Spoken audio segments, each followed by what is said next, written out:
If you are in the middle of an identity shift, or you aim to have an identity shift during 2025, this is the perfect video for you. Hello, my name is Tegan Garnett, and today we're going to cover how to actually have an identity shift. Grab yourself a pen and paper and let's get straight into it.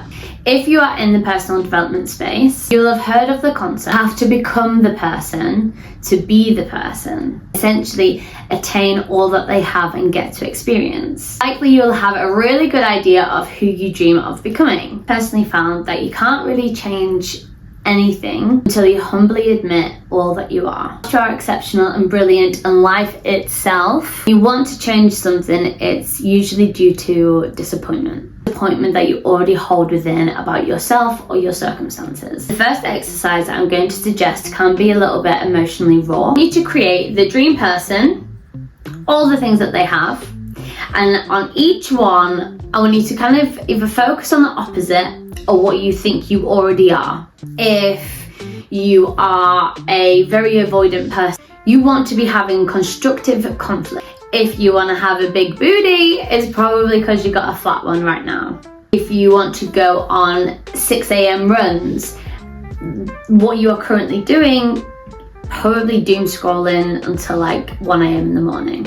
You need to have so much grace, empathy and love for yourself in these moments during this exercise. But bottom line, I want you to find the empowerment of the self-responsibility and having conscious control over yourself moving forward. Of course, here we are just like labeling things, yeah? But the next step is thinking about what you actively do. So if you actively want to be very, very confident, but right now you're very shy and introverted, one of the things that you're going to do is you're going to set a morning walk into your routine, and you're going to smile and say hello or good morning to as many people as possible. Because it's all well and good writing out these things that you want to do and the systems that you want to create and also the person that you want to become. But I think until we've really got that deep understanding of where we currently are and what our ingrained habits are, it's so dismissive and subconscious how we live our daily lives, how we spend our time. To get as much clarity on that as possible, you can either completely change up your environment. I'm a big fan of this because there'll be things that indicate you to points of comfort, like I really want this, or you really want that, or you just slowly start gravitating to different kind of things. And that's how you can sort of see your subconscious mind when you're in a new, completely different environment. However, a much more affordable and practical way is to just write down every 10 minutes what you're doing. Every 10 minutes what you're doing, because you bring so much conscious light into everything that you're doing. And if you do it over a period of days and then even give it to someone, they may pinpoint something that they find really interesting. You yourself might also bring awareness to something that you find really interesting. But I think it's nice when you get to shine some light onto a couple of different things, because you can either feel very proud of yourself for doing that, or things aren't going quite as well. And that awareness will give you a really nice foundation to start rewiring how you are living your daily life. Regarding your social and environmental factors, you can book out your weeks, forcing yourself to be in environments that your dream self would be in, with other people outside of your bedroom or your house. Is going to accelerate that process much more faster. However, of course, if you're working full time, juggling lots of things, at the very least an online community will be absolutely phenomenal, especially ones that have like weekly live calls and you set challenges all together, because that'll be so energizing and really push you in the right direction. But if one of your dream things is you want to have healthy boundaries and more respect for yourself, a thing that you can do is buy yourself flowers, do nervous system meditations. And then the next step outside of the home is you go on solo city dates. You take yourself to your favourite music theatres. Enjoy the music theatre so much that you want to join a club there. When you're meeting all of these new people, you can really consider what your boundaries now are. And so can you see how that process really just starts to beautifully impact each other? And that's from you forcefully taking actions to go and do something. And you can write down your emotional state during this process. So before, during, and after.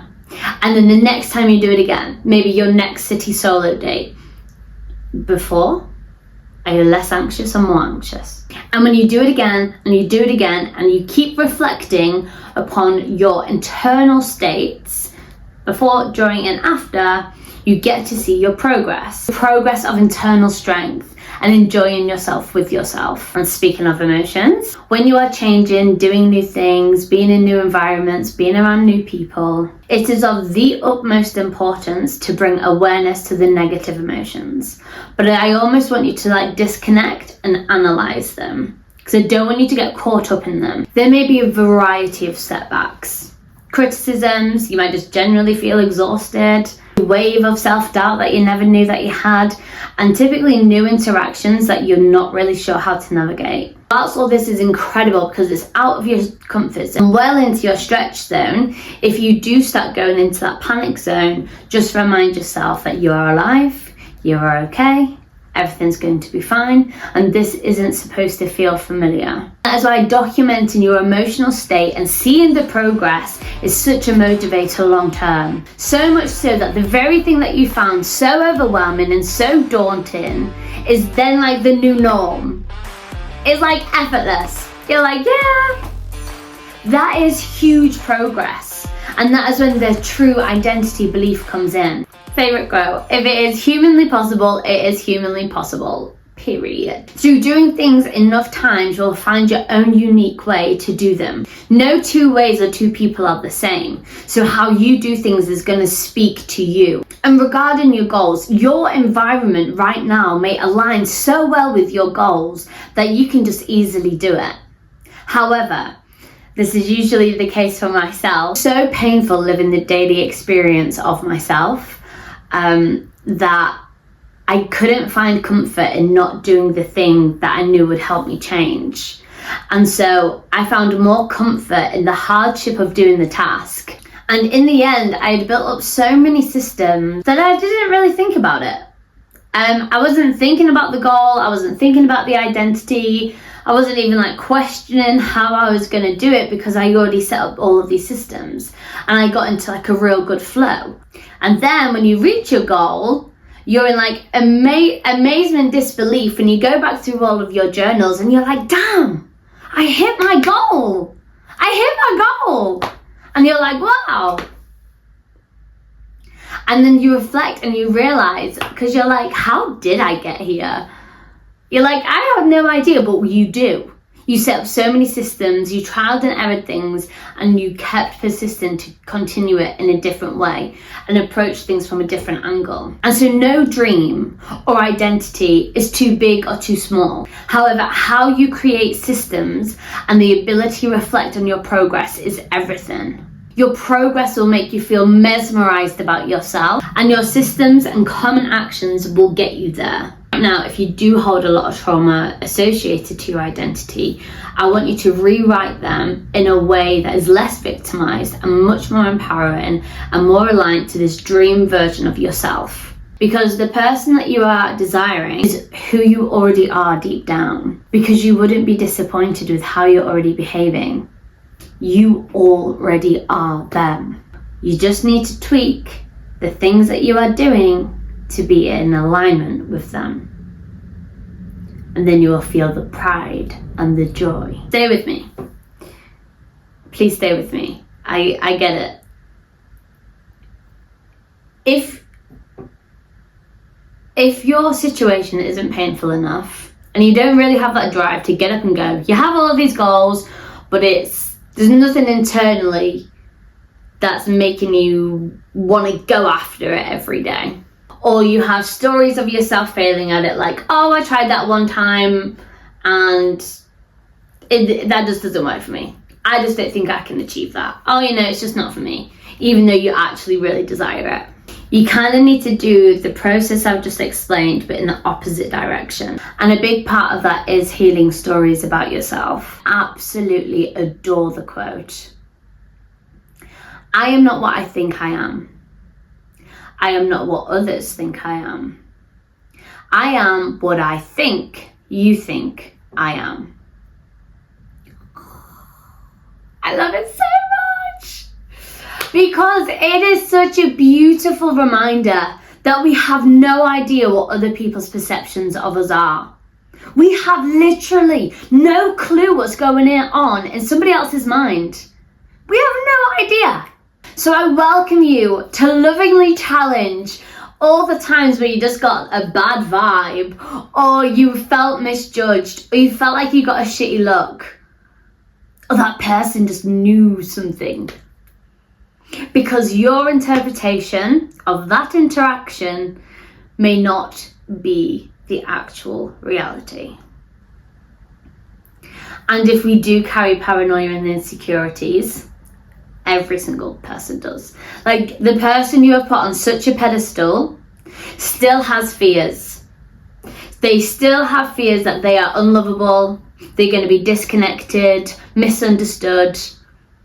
Every single human being is of our human consciousness to be insecure.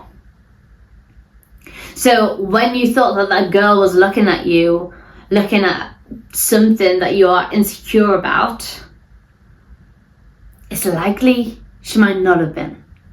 But whatever it is, write it down on your pen and paper.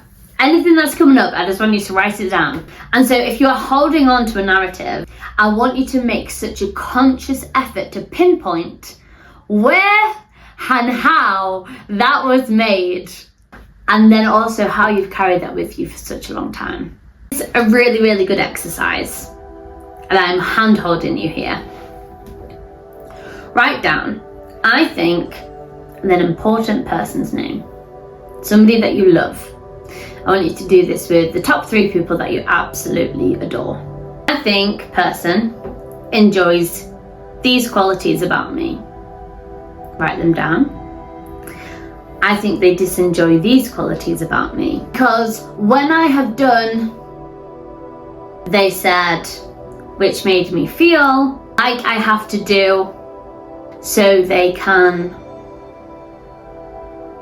And because of this, I put opinion on myself. Do that with your 3 most loved people in your life. And you can challenge this even further, and you can actually give it to them. Now that might be really scary. This could just be for you. And if it's for you, you can rewrite it on your own. But just to see what their perception actually is. Whether it's true, whether you are in complete unison with that person, or if that's not the case at all.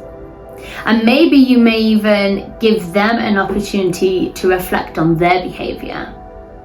From that experiment, I actually take that burden off myself because I informed someone based off another person's standards, ego, insecurity, expectations, lack, comfort, control. That is not your responsibility to fulfill.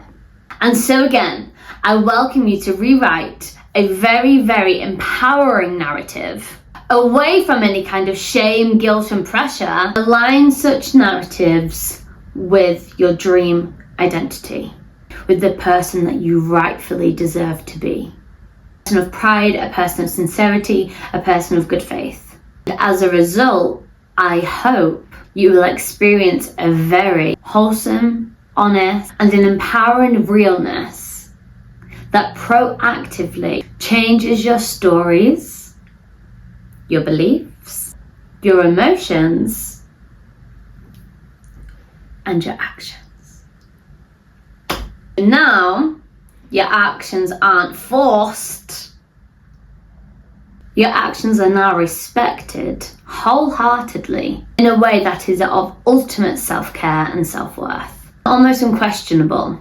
So can you see the difference? The friction of actions, and now it's just like obvious actions. So if you had a mini epiphany or you had a mini breakthrough, I would absolutely adore to hear from you. Thank you very much for being here with me today.